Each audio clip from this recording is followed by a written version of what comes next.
সুরতলি food and travel ব্লগসের আর একটা ভিডিওতে সবাইকে স্বাগত জানাই। হ্যালো বন্ধুরা, আজকে আমরা সকাল সকাল বেরিয়ে পড়েছি নবদ্বীপ যাত্রার জন্য। এই যে আমাদের ট্রেন এসে গেছে।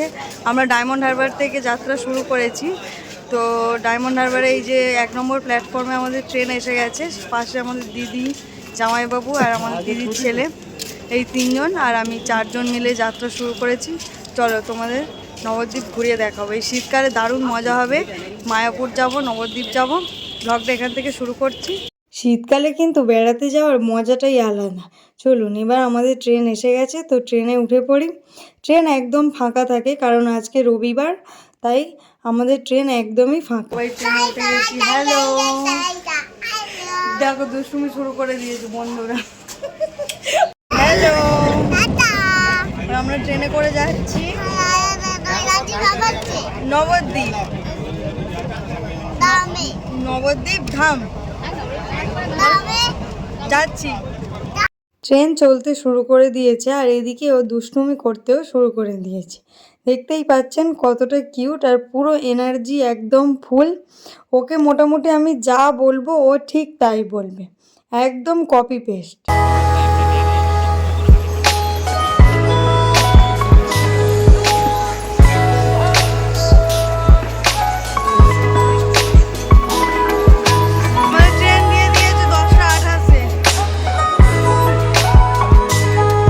তো আমরা ডায়মন্ড হারবার ট্রেন থেকে নামলাম 10টা 16-তে, আর ঠিক তখনই দেখলাম আমাদের ট্রেন, মানে আমরা যেটাতে যাব কৃষ্ণনগর লালগোলা মেমু স্পেশাল, সেটা ছিল 10টা 88 এবং সেটা 6 নম্বর প্ল্যাটফর্মে দিয়েছে।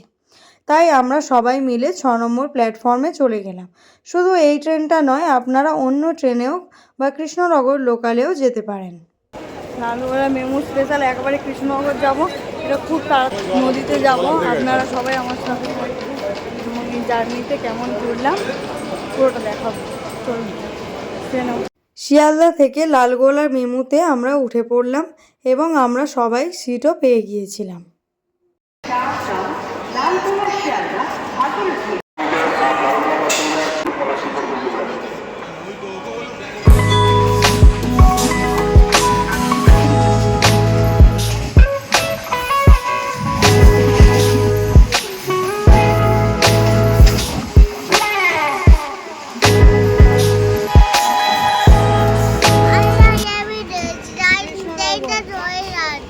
ট্রেনটা চলে যাচ্ছে।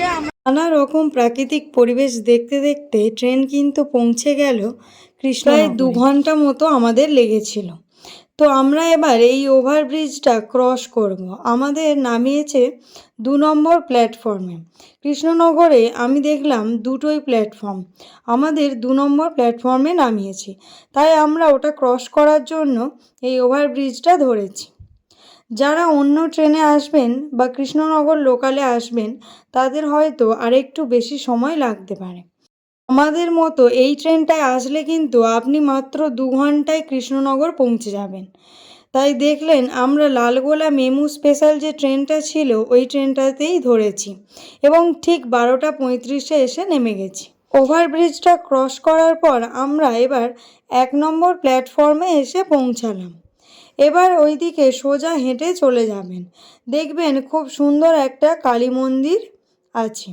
কালী মন্দিরটা এখানে রেল স্টেশনের একদম উপরেই, তাই গেলেই আপনারা 1 নম্বর প্ল্যাটফর্মে দেখতে পেয়ে যাবেন।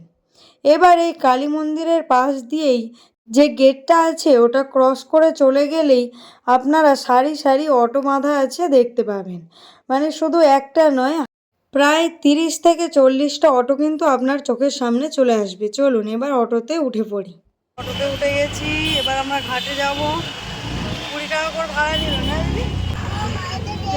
অটোর বাইরেটা দেখলেই বুঝতে পারবেন কতটা সুন্দর এদিকের চাষবাস হয়। এখানে সব রকমের সবজির চাষ আমি দেখেছি এবং ফুলের চাষও। অটোতে আসতে আমাদের প্রায় 30 মিনিট মতো সময় লেগেছিল। এবার ওরা একটা জায়গায় আমাদের নামিয়ে দিল, যেখান থেকে প্রচুর টোটো আপনাকে স্বরূপগঞ্জ ঘাট নিয়ে যাবে। আমরা এবার একটা টোটোতে উঠে পড়লাম। এই ঘাটে যাওয়ার রাস্তাটা কিন্তু অসাধারণ লেগেছে। সব দিকে বড় বড় এইরকম গাছ এক একটা গাছকে আপনারা প্রায় 10 জন মিলেও কিন্তু ধরে রাখতে পারবেন না। এই রকম সুন্দর পরিবেশ দেখতে দেখতে এবং গল্প করতে করতে কখন যেন স্বরূপগঞ্জ ফেরিঘাটে চলে এসেছি। চলুন টিকিটটা কেটে নিই। ওই 3টে টিকিট, মাত্র 3 টাকা করে প্রত্যেকের দিলে আমাদের মাত্র 9 টাকা খরচ হয়েছে এই স্বরূপগঞ্জ ঘাট থেকে ওপারে যাওয়ার টিকিট। সতর্কবার্তা, নৌকায় ওঠার সময় এবং নৌকা থেকে নামবার সময় কেউ কোনোরূপ তাড়াহুড়ো করবেন না। নৌকার ধারে পা ঝুলিয়ে চলুন এবার নৌকাতে উঠে পড়ি। নৌকা কিন্তু আমি কখনো চড়িনি, আমার এই প্রথমবার। এবার আমরা পুরো নবদ্বীপে গিয়ে নামবো, মাত্র 5 মিনিট লাগবে। নদীটা দেখতেই পাচ্ছেন কতটা সুন্দর।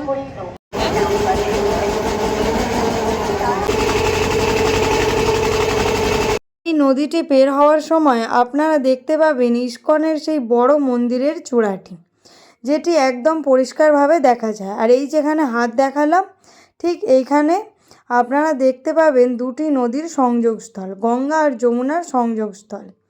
চলুন আমরা এসে গেছি, এবার নেমে পড়ব। এদিকে আসলেই আপনার নানা রকম লজ, হোটেল এইরকম দেখতে পাবেন, আর অসংখ্য টোটোর সারি ওয়েট করছে আপনারা যে যেখানে যাবেন সেখানে পৌঁছে দেওয়ার জন্য।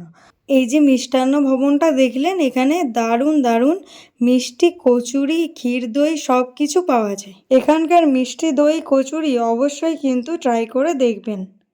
চলুন আমরা এবার একটা টোটোতে উঠে পড়ি আর চলে যাই আমাদের মঠে।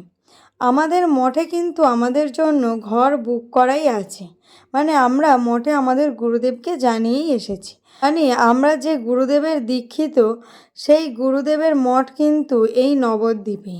চলুন চারপাশটা দেখতে দেখতে আমরা এবার আমাদের মঠে চলে এসেছি। আমাদের মঠের নাম জয় রাধে মঠ। কখনো আসলে অবশ্যই থাকবেন। খুব ভালো থাকবেন, সুস্থ থাকবেন। টাটা।